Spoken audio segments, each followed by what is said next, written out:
बड़ी खबरें बताएंगे दोस्तों। प्रधानमंत्री नरेंद्र मोदी के लिए राहुल गांधी बने सबसे बड़ी मुसीबत। दोस्तों राहुल ने प्रधानमंत्री की इमेज की उड़ा दी धज्जियां। बताएंगे क्या है पूरा मामला, क्यों आखिरकार दोस्तों मणिपुर पर आरएसएस ने बीजेपी को ही घेर लिया। बताएंगे आखिरकार मोहन भागवत अब बीजेपी पे ऊपर क्यों हमलावर हो गए, और क्यों अखिलेश यादव ने दोस्तों कहा कि उत्तर प्रदेश में बीजेपी की करारी हार हुई है, ये सरकार 2 दिन बाद टूटने वाली है।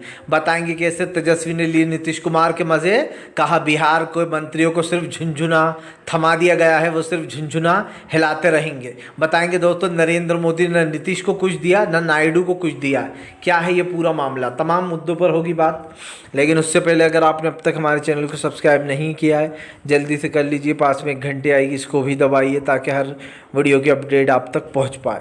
दरअसल दोस्तों पहली बात तो ये कि राहुल गांधी इस देश के इतने मजबूत नेता बन गए हैं कि प्रधानमंत्री को राहुल गांधी के नाम से डर लगने लगा है। राहुल गांधी न सिर्फ एक नेता बन गए दोस्तों, बल्कि प्रधानमंत्री के लिए सबसे बड़ी चुनौती बने हुए हैं। क्योंकि राहुल गांधी ने जब अपने कैरियर की शुरुआत की थी तो इन लोगों ने राहुल गांधी को 2014 के बाद से ये कहकर बदनाम कर दिया था कि राहुल गांधी को राजनीति की समझ नहीं है, उन्हें कोई इंटरेस्ट नहीं है, वो तो पप्पू हैं। लेकिन दोस्तों आप समझिए, एक इंसान ने आज से कुछ साल पहले 2 साल पहले एक भारत जोड़ो यात्रा निकाली। राहुल गांधी ने भारत जोड़ो यात्रा के बाद से अपनी ऐसी छवि बदली कि लोग राहुल गांधी के अंदाज, लुक और सबको पसंद करने लगे।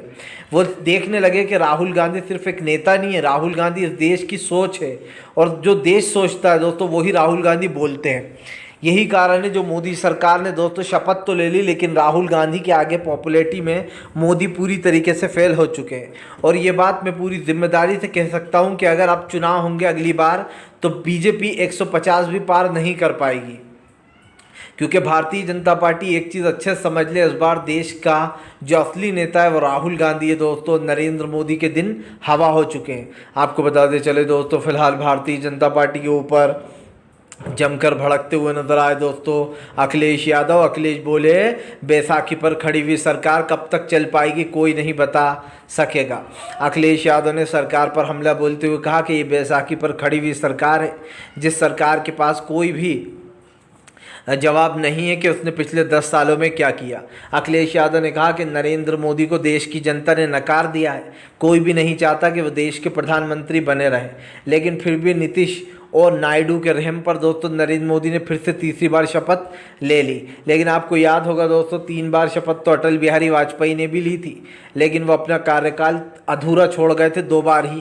क्योंकि एक दिन 15 दिन में सरकार गिर गई थी और एक बार जो है दोस्तों 10 दिन में सरकार गिर गई थी। फिर तीसरी बार उन्होंने 5 साल सरकार चलाई थी। लेकिन सबसे बड़ी बात दोस्तों कि जब नरेंद्र मोदी की विचारधारा से इस देश की विचारधारा ही मैच नहीं कर रही तो एक ऐसे इंसान का फिर से प्रधानमंत्री बनना हम सब के लिए बहुत दुखद है। मैं तो बहुत दुखी हूँ दोस्तों। मैं इसलिए दुखी हूँ कि मैं तो एक दिन भी नरेंद्र मोदी को इस पद पर नहीं देखना चाहता था। क्योंकि आप समझिए वही पुरानी टीम, वही टीम और वही उस तरीके की वल्गर बातें होंगी, उसी तरीके की धर्म पर आधार पर कभी कुछ बातें होंगी। इस सारी चीज़ों को लेकर परेशान हो चुकी थी जनता, और इसीलिए नरेंद्र मोदी को दोस्तों जमकर फटकार भी लगाई थी। अब आप तो जानते ही हैं कि पिछले 10 सालों में बीजेपी ने क्या किया है। सिर्फ हिंदुत्व के नाम पर उत्तर प्रदेश से वोट बटोरती रही और लेती रही। लेकिन सच्चाई ये दोस्तों कि विपक्ष एक मजबूत सीढ़ी लेकर उतरा है और विपक्ष की जीत दोस्तों निश्चित है। अब नरेंद्र मोदी इस बार तो रहम पर बन गए हैं, लेकिन अगर दोस्तों 5 साल बाद चुनाव हो जाए तो मैं लिख के देता हूं कि जब अगली बार 5 साल बाद चुनाव होंगे तो नरेंद्र मोदी 150 भी पार नहीं कर पाएंगे। मुझे ये भी यकीन है कि शायद नरेंद्र मोदी ये भी कहते हैं कि मैं चौथी बार भी प्रधानमंत्री बनना चाहता हूं, मुझे वोट दीजिए। क्योंकि भाई एक लालच ऐसी चीज़ होता है जो आपको सोने नहीं देता दोस्तों और रोने भी नहीं देता। आपको बताते चले दोस्तों फिलहाल शरद पवार का प्रधानमंत्री नरेंद्र मोदी पर जोरदार हमला। शरद पवार बोले नरेंद्र मोदी ने अपने भाषणों में कहा था कि मैं एक भटकती हुई आत्मा हूं जिसको चैन नहीं मिलता। यही नहीं दोस्तों, शरद पवार ने नरेंद्र मोदी को लपेटे में लेते हुए कहा कि ना उन्होंने प्रधानमंत्री की गरिमा रखी और ना अपनी भाषा का संयम रखा।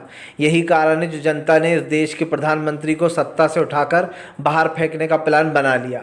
दोस्तों सत्ता ने तो कब का उठाकर बाहर फेंक दिया जनता ने तो, लेकिन नरेंद्र मोदी नायडू और 2 बाबू के बल पर अपनी सरकार बनाकर बैठे हैं। मुझे यकीन है ये सरकार जल्दी ही दोस्तों स्वाहा होने वाली है। स्वाहा इसका जल्दी इसलिए होगा क्योंकि जहाँ से मैं देख रहा हूँ तो मुझे दिखाई दे रहा है दोस्तों कि बिहार को और ख़ास करके नायडू आंध्र प्रदेश को कुछ नहीं मिला। इन दोनों के हाथ वैसे के वैसे ही खाली के खाली पड़े हुए हैं। अब ये समझ में नहीं आ रहा है कि इन दोनों ने मोदी सरकार का साथ क्यों दिया, जबकि पूरा देश जानता है दोस्तों कि फ़िलहाल नीतीश कुमार और नायडू इन दोनों को बीजेपी ने ठगने का काम किया है, हर बार किया है। नीतीश के मंत्री खरीदे, आपको याद होगा 3-3 मंत्री खरीद लिए थे नीतीश के विधायक। अभी भी सरकार तोड़ने की कोशिश की जा रही थी नीतीश की। इससे पहले आंध्र प्रदेश के चंद्रबाबू नायडू को अभी हाल ही में बीजेपी ने जेल में डलवाया था। तो आप समझ सकते हैं कि फ़िलहाल ऐसे इंसान को सपोर्ट करने का मतलब मेरी समझ से तो बाहर है दोस्तों। चाहे वजह कुछ भी रही हो, लेकिन देश की जनता इन्हें माफ़ नहीं करेगी। और इसलिए नहीं करेगी दोस्तों क्योंकि ये लोग ऐसे लोगों का साथ दे रहे हैं जो देश को तोड़ने में, देश के बंटवारे में बिलीव करते हैं। आज हमारे देश की स्थिति काफ़ी ख़राब हो चुकी है। हर जगह जहाँ देखते थे हम धर्म की वो दिखाई देती थी लपटें। लेकिन दोस्तों उत्तर प्रदेश हारने के बाद मुझे पूरा यकीन है बीजेपी का न सिर्फ कद छोटा हो गया, बल्कि दोस्तों अब बीजेपी का हिंदुत्व लगभग ख़त्म ही समझिए। आपको बताते चले दोस्तों, फिलहाल राहुल गांधी और प्रियंका गांधी पहुंचे रायबरेली। उत्तर प्रदेश की जनता के साथ दोस्तों राहुल गांधी और प्रियंका का जोश हाई। दरअसल दोस्तों आपको बताते चलें, अपनी धन्यवाद यात्रा लेकर राहुल और प्रियंका सड़कों पर उतर गए। उन्होंने जनता का धन्यवाद किया है क्योंकि आपको बताते चलें उत्तर प्रदेश की जनता ने न सिर्फ दोस्तों इंडिया गठबंधन को इतनी ज़्यादा सीटें दी, बल्कि सबसे बड़ा वो भी बना दिया है दोस्तों राजनीतिक पार्टी।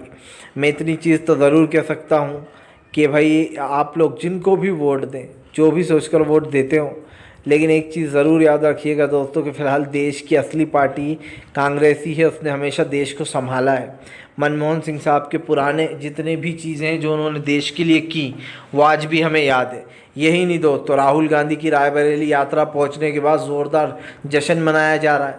राहुल गांधी उत्तर प्रदेश में CSDS के सर्वे में सबसे पॉपुलर नेता बन के उभरे हैं। उन्होंने नरेंद्र मोदी को भी पछाड़ दिया है। आप सोच सकते हैं कि एक नरेंद्र मोदी जिसके साथ माना जाता है 70%, यानी कि 70% जनता साथ थी उत्तर प्रदेश में, उसी उत्तर प्रदेश की जनता ने नरेंद्र मोदी को धूल चटाने का काम किया।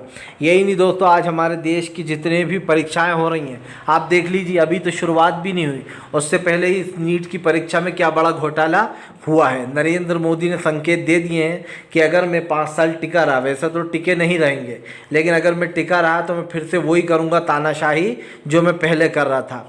और यकीन मानिए इस देश के प्रधानमंत्री की उल्टी गिनती उसी दिन शुरू हो गई थी जब ये लोग बहुमत का आंकड़ा पार नहीं कर पाए थे। अभी भले ही इन्होंने जोड़ तोड़ करके सरकार बना ली है, लेकिन दोस्तों आग की लपटें उठना अभी बाकी हैं। नीतीश और नायडू ही गेम पलटेंगे, ये आप लिख कर ले लीजिए। ये दोनों सरकार गिरा देंगे, क्योंकि दोस्तों जहाँ से मैं देख रहा हूँ वहाँ से नीतीश कुमार और दोस्तों आंध्र प्रदेश के CM के हाथ खाली हैं, कुछ नहीं है उनके हाथ में।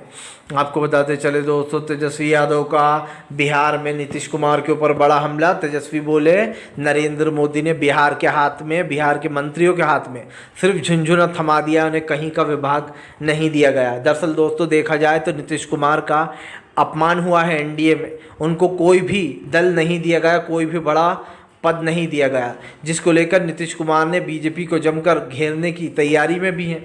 बताया जा रहा है कि फ़िलहाल दोस्तों NDA में रहकर नीतीश कुमार का ज़ोरदार अपमान किया गया है। अब चारों तरफ ये खबरें चल रही हैं, और जाहिर सी बात है दोस्तों जब कोई खबरें चलती हैं या ख़बरों पर लोगों की नज़र जाती है तो सबसे पहले ही नज़र इंसान की आपकी भी वहीं पड़ती है जो हेडलाइंस चल रही होती हैं। और यही कारण है जो अब नीतीश कुमार को यही खबरें दोस्तों बहकाएंगी। आप लिख के ले लीजिए। नीतीश कुमार के ऊपर हमलावर होते हुए तेजस्वी ने कहा कि फ़िलहाल सारे विभाग अपने नेताओं को दे दिए गए और बिहार को बेवकूफ़ बनाया गया है। आपको बता दें तेजस्वी ने कहा अब इस हालत में जब विपक्ष सबसे मजबूत हालत में है